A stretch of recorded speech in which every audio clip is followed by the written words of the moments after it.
Yes. We also know that there was no knife that was found up in the bathroom area, right? Yes. So we know that you took it, right? I don't remember having the knife at all afterward. But there was no knife up there, right? I haven't heard any testimony about that. So You would acknowledge, ma'am, that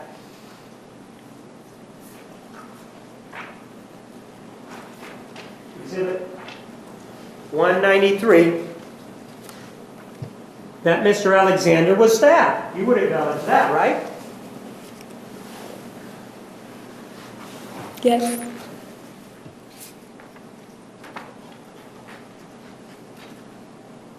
And you would acknowledge that that stabbing was with the knife, right? Yes. And according to your version of events, you would acknowledge that that stabbing was after the shooting, according to you, right?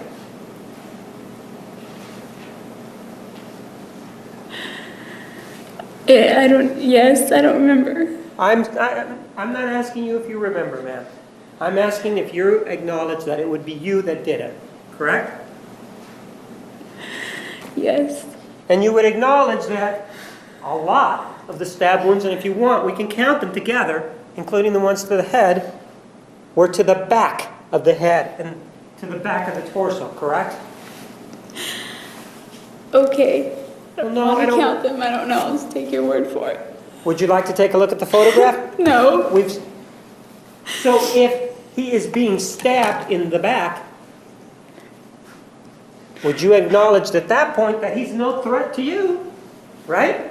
Objection calls for speculation. Overruled. I don't know. Well, if he's already been shot, according to you, and he's facing away from you, how could he have possibly be any threat to you?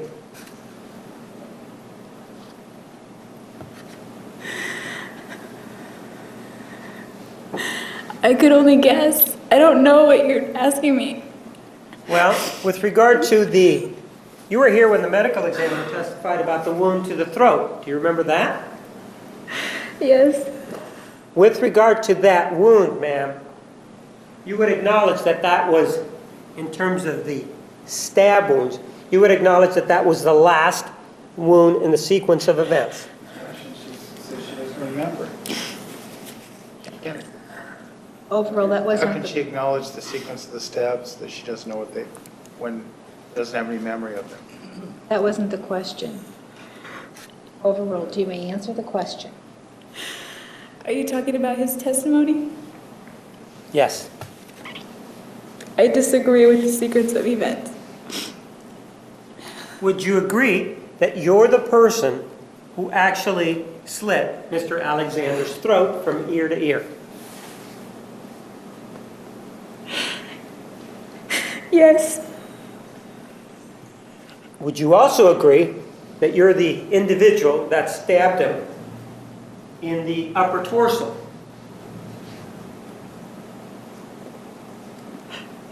Yes. And you're doing all of this according to your version of events. You're doing this to this individual after you have already shot him, right? Yes. Correct? I believe so. Well, no. Do you remember previously talking to us about how he was coming at you and he was this horrible man with his mean face? Do you remember telling me that? Yes, I didn't say he was horrible. Okay. Thank you for correcting me, but do you remember telling us that he was a mean man? Not today. Well, Not previously you did say that he was a mean man, correct? I think I did, yes. And on this particular occasion, you told us that he was cursing at you, right? Yes. And that he threw you down, right? Yes. That he chased you down, right? Yes. And this is the individual that you shot first, right? I didn't know if I shot him. It just the gun went off. The gun went off, right? You can at least acknowledge that, correct? Yes. That's something that you did hear, correct? Yes. Ma'am, one of the things that we also know is that there was this rope that was involved earlier in the evening, or in the day, at 1 o'clock. Do you remember telling us about that, about 1:30? Yes, And it involved this sexual interlude with you and Mr. Alexander, right? yes, And you told us that it went behind the headboard. yes, The police did not find a rope there, correct? yes, You took that rope, didn't you? yes. Why would you take that rope, ma'am, if you were in the fog? I don't know. I don't remember taking it. The rope, according to you, didn't have anything to do with the killing, did it? No, not that I remember. Well, but you acknowledge that there was this rope that was taken, right? Yes, Don't you also acknowledge that you were the one that threw it away? yes, So then you would acknowledge that you're the person that took it, right? yes, And even though you were in this fog, as you call it, you knew as you're walking in this fog to go looking around for this particular rope, as you say, right?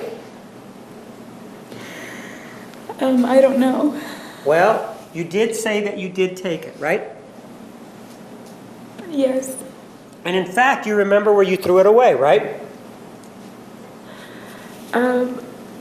I think it was in a dumpster. Right, you said you threw it away in a dumpster, right? Yeah, Well, other than that it would show that you had been there, ma'am, why take the rope and then get rid of it? I don't know. Maybe for that very reason. I don't know. So you did take the rope then? You also changed clothing, right? I think I did. I don't. I Well, think you I said that you pulled off the side of the road in the desert, right? did. Yes, And that you said that you went to the trunk of the car, right? yes, Isn't it true, ma'am, that that's where you claim to have the gas cans? that's where they were. Pardon? Yes, that's where they were. And so the gas cans and the gas were in the back with the water, right? Yes, the case of water and my suitcase. And you found that you had some blood on you, correct? Yes, And back then, that was at the time that there was this stop or security checkpoint before Hoover Dam, right? I pulled over before that Right. checkpoint. You were not so much in a fog that you didn't know that the checkpoint existed, right? I did not know that the checkpoint existed. Well, you just told me that was when the checkpoint was there. Do you remember telling me that just now? I came to know of its existence when I drove up to it, or when there was a sign or something. But conveniently, or to your advantage, you stopped the car before you got to the checkpoint, right? A long time before the checkpoint when I called Ryan, or texted somebody, or Leslie, or someone. So the answer is yes, correct? Yes, And one of the things that you did was that you got the water from the trunk, right? yes, You cleaned your hands, right? yes, And you changed your socks or put some shoes on, correct? I put socks and shoes on, I think. Right. And you took the clothes, the bloody clothes that you had on, you took those off, right? I think I did. Well, do you remember testifying that you threw them away along with the gun? I don't recall throwing my clothes out in the desert, but But you did change in anticipation of the checkpoint, right? no, I didn't know there was a checkpoint until I reached it. Well, you will acknowledge that this changing and washing of hands occurred before you got to the checkpoint, whether you knew or not that the checkpoint was there. That's correct. And you would agree that it was to your advantage to have clean hands and clothing that is not soiled with blood if you're going to go through a checkpoint, correct? That wasn't my line of thinking, but I would agree with what you said. And then You are making some calls at that time, aren't you? Prior to the checkpoint, yes. You have the, I guess, the ability to say, I'm going to look through the car to see if I can find my charger, right? I wasn't looking for my charger, but I looked through the car. You were looking through the car then, when you pulled over, right? Yes. And when you pulled over, you found the charger, according to you, underneath the seat, right? Yes. And that allowed you to make some telephone calls, right? Not right away because there was no reception. Right, but you made some telephone calls before you reached the Arizona-Nevada border, right? Yes, I turned my phone on and it just took a while to place a call because the call Right. kept dropping. It was before the checkpoint, right? Yes. And while you were you driving at that time when the telephone was in a position to make calls out? I believe, yes. So when it first came on, so that it had the ability for calls to be made, how far was it to the checkpoint? It felt like an hour. Felt like an hour? I You know where think. Kingman is. No. And when this telephone came on, you started to make telephone calls, right? I attempted to. I was only able to send, I think, text messages. I 'Cause the realize that signal wasn't- you're talking about text messages. I'm talking about telephone calls.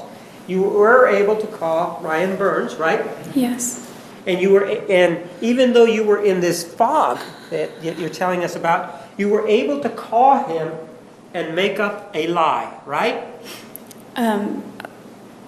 The fog that I was referring to relates to my memory. Right, it relates to your memory, so you could have told Mr. Burns that you were with Mr. Alexander, but you didn't, right? That's right. Instead, you made up a story, didn't you? Yes. So this fog that you're talking about, it wasn't so heavy that it prevented you from thinking and making up a lie. Yes, that's right. You made up a lie that you had lost your charger, right? Yes. You made up a lie that you had gone to a gas station to get the charger, right? No, that's not what I told him. And so Mr. Burns is full of crap when he tells us that. No, he just has a poor memory on some things. And you know that based on that one limited time that you met with him in West Jordan, Utah, correct? No, I know that from all his inconsistent statements to police. But you only met him one time, right? As a romantic interest. Yes. And so you also told him that you got lost, right? I did say that. That was also not true, correct? Well, technically it was, but not for the reason I was telling him. No, you actually, ma'am, you knew where you were going. You were going over to Mr. Alexander's house. You knew that, right? No, I got lost after leaving his house is what I mean, so technically I did get lost, but that's not why I told Ryan that. Even though there's this technicality, are you telling us that when you told Mr. Burns that you got lost, that you were clear with him that the reason you got lost was that you'd killed Mr. Alexander and you had been driving and you'd been lost that way? Or did you tell him that you got lost a different way? I don't remember what way. I think I made up something stupid, and I certainly didn't tell him I got lost about Travis. I told him I got lost Right. to deceive him. So even in this fog, you still have the ability to think, to protect yourself, right? Yes. And the other thing that you did is you attempted to call Matthew McCartney, right? Yes. And you also attempted to call Mr. Brewer, right? I don't remember. I might have. One of the other things that you did, and you know, we were talking about protecting yourself. One of the other things that you did is that you immediately, almost immediately when you say you come out of this fog, one of the first things that you do is you try to divert attention away from you so that the police won't think that you had anything to do with this killing, right? Yes.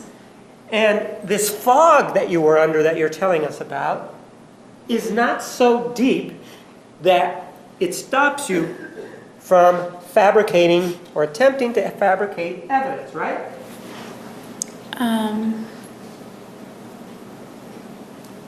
That would be correct, I guess. And it's not so deep that, according to you, you can stay on the telephone and know the prompt so that you can get the telephone message just right, according to you, right? Well, just so that I wasn't crying in the message, yes. Right. But you want the message to be just so that it sounds natural, right? Yeah, as natural as possible. Right, and you went to great lengths to do that, according to you, right? Yes. And the reason that you went to great lengths to do that was that so that if there was any suspicion, it wouldn't be drawn to you, correct? Not immediately. That was the point, yes. Right, you wanted the police to look elsewhere, right? I guess. Well, no, you made the call knowing the reason why you made the call, right? Yes. If you really weren't wanting to fabricate evidence, you would have just left whatever message instead of worrying about crying or whatever it was that you were worried about, right? That's right.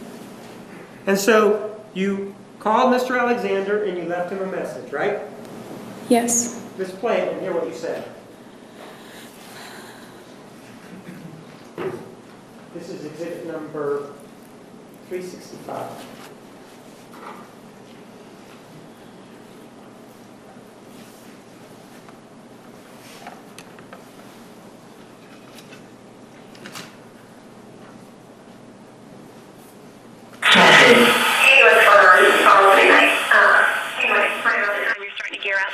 I know Leslie called you, so I already talked to her, so you can call her back if you want, but it's not necessary. My phone died, so I wasn't getting back to anybody. And what else? Oh, and I drove 100 miles in the wrong direction, over 100 miles, thank you very much. So yeah, remember New Mexico? It was a lot like that, only you weren't here to prevent me from going into the 3 digits, so fun. Tell you all about that later. Also, we were talking about, when we were talking about your upcoming travels my way, I was looking at the May calendar, so I'm all confused. But Heather and I are going to see Othello on July 1st, and we would love for you to accompany us. I don't know when Team Freedom's event is, though, but, it's on the list, so we could do Shakespeare, Crater Lake, and the coast. So if you can make it. If not, we'll just do the coast in Crater Lake. But let me know, and I will talk to you soon. Bye. End of message. To delete this message, press 7. To save it in the archives, press 9. Message will be saved for 21.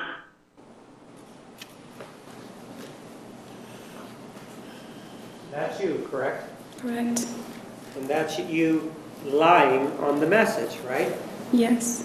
You're telling or leaving the message for Mr. Alexander indicating that you got lost, fun, right? Yes. That's not true, right? That's not true. Asking him or talking to him about coming up to visit you up in Wairika and doing some of the things that you mentioned, that's not true also, right? No, that was our plan before June 4th. That was the plan before June 4th, but you're talking to him or leaving the message for him indicating that, you're sorry you couldn't stop by, but you guys can make up for it when he comes up to visit you, right? Yes. That's a lie. Yes. And all of these lies, ma'am, are meant for your benefit so that you can escape responsibility. I don't see how that's to my benefit, but I don't know what you mean by benefit, but yeah, so I could escape whatever for the time being. Well, now that you keep saying for the time being, you would have been happy to avoid the consequences for a lifetime, wouldn't have you? I can't say I would be happy, but I You would don't have know. preferred that, though, right? Junction relevance.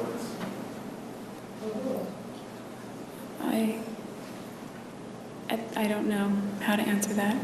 Well, You didn't go to the police with any of your information ever until they contacted you, right? I think I initiated the contact. Oh, so you're saying when you called the police, you told them the truth? No, I'm not saying that. You would have been satisfied to avoid any responsibility for the killing of Mr. Alexander, wouldn't you? I don't know if satisfied is the word, probably relieved for the time being. Okay? You would have been relieved to avoid any consequences for the killing of Mr. Alexander, correct?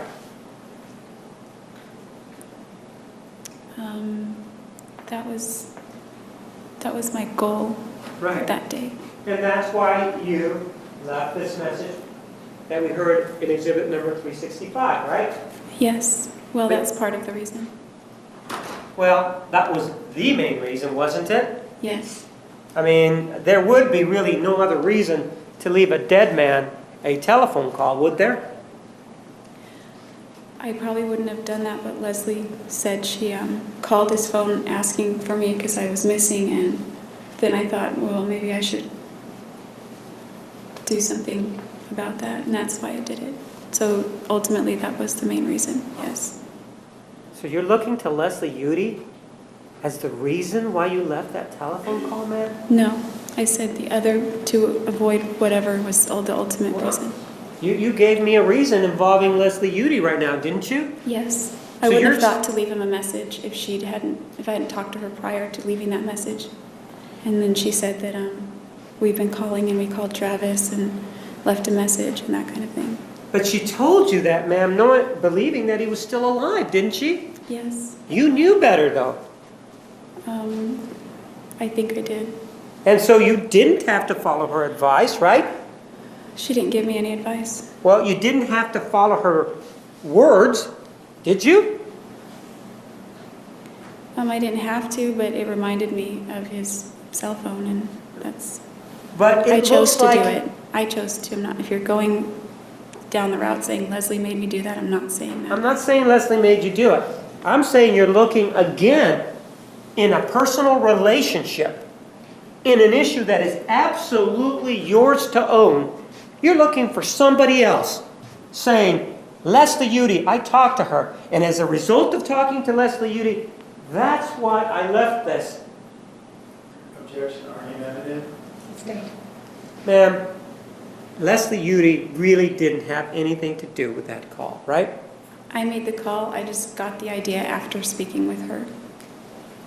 So she was the reason why you had the idea then. That kind of, I guess. And according to you, if it had not been for Leslie Jodi, you wouldn't have thought about it, right? I probably might have thought of it eventually, but maybe not. I don't know. I just know that I thought of it after she mentioned she had left a message on his voicemail. And so because of this outside stimulus, you decided to leave this message, right? It was your decision. It was my decision. Just like visiting Mr. Alexander was your decision, right? Yes. On June 4th of 2008, it was your decision, right? Yes. Even though you told us before that he guilted you, that really wasn't the reason that you went. You wanted to go, correct? Part of me did and part of me didn't. Obviously, the bigger part of me did because I went and he did guilt me, and ultimately still was my decision. And so you made the decision to go, though, right? Yes. And then, though, after that, you did something else to cover up, didn't you? Yes. Let's take a look at another exhibit.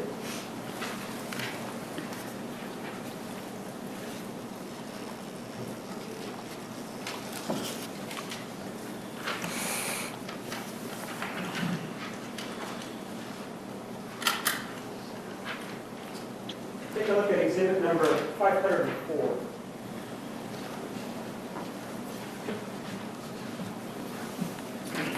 You recognize it? Yes. It's a text message that you sent, correct? Yes. What's the date on it? The 6th of June. Pardon? June 6th, 2008. And it's to Mr. Alexander, correct? Yes. And again, the hours are off by 7, correct?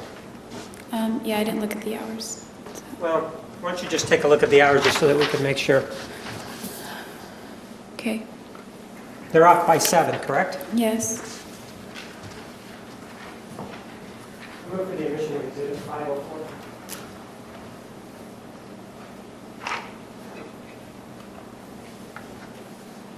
No objection. 504 is admitted.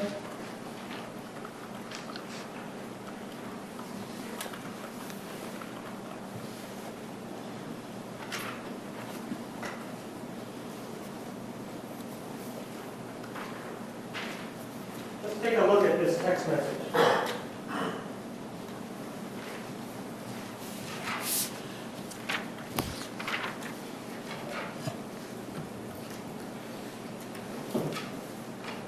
First of all, that's your telephone number there on the left, correct? That was, yes. And the date there is 6/6 of '08, correct? Yes. If we take the 7 hours away from the 1658, what we're really talking, and the 7 hours from 1658, what we're really talking about is what, 9:58 in the morning, is that correct? Yes. This is while you were still on the road, right, home, correct? Yes, I believe it was. And why don't you read to us what the message is that you left for Mr. Alexander? Hey, I need to know when you're going to deposit that check. And you were referring to the check involving the car, right? Yes. The check that you know was uncashed in his desk in his office, right? I didn't know where it was, but I figured it wasn't cashed. Now, in fact, there was a conversation that you had with the detective where you talked to him about the uncashed check, correct? Yes. So you knew it was uncashed, correct? By the time it hadn't cleared whenever I talked to him, I knew it was uncashed. But another thing that you knew on this date is that Mr. Alexander was dead, didn't you? Yeah, I think I And did. you did that again so that you could cover up what you had done, right? Yes. Because you did not want to be faced with whatever consequences were involved, right? I was afraid of the consequences. And because you were afraid, that was a good enough excuse for you to send something like that. Restate. The reason that you gave to us that you were afraid, in your mind, even though the fog had lifted, or there was a fog that was involved, you felt that it was okay to send this message. I didn't feel it was okay. It's not like that. So I guess that would be no. So then why are you sending it? Are you sending it so that you can reach him in the grave, or what?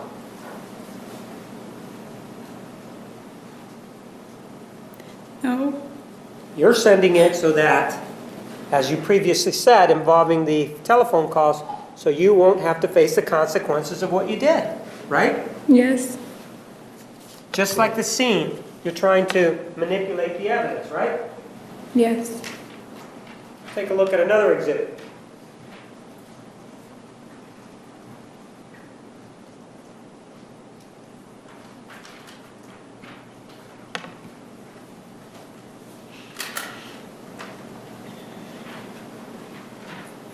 Exhibit 505. Do you recognize it?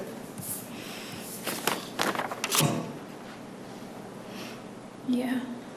And that's an email, right? Yeah. Sent by you, right? Yes. Sent to Mr. Alexander, right? To his email.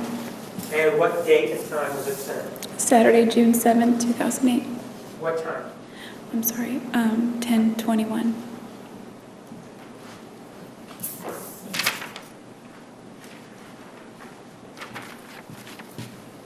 I move for the admission of exhibit 505.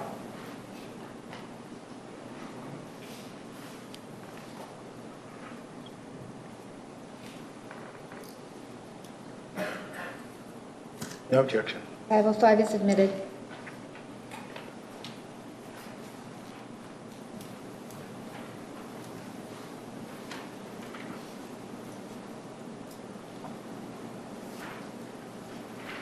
take a look at it.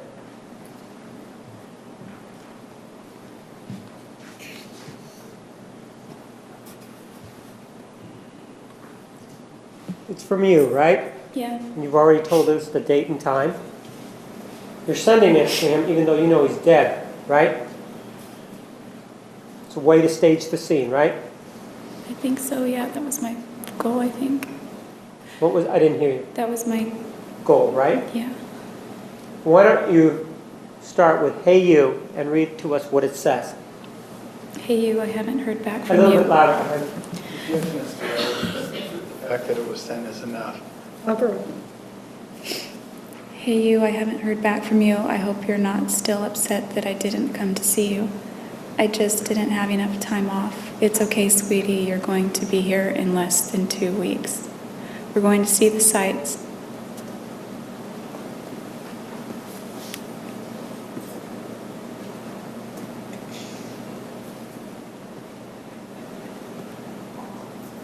You also write, check things off the list and all kinds of fun things, right?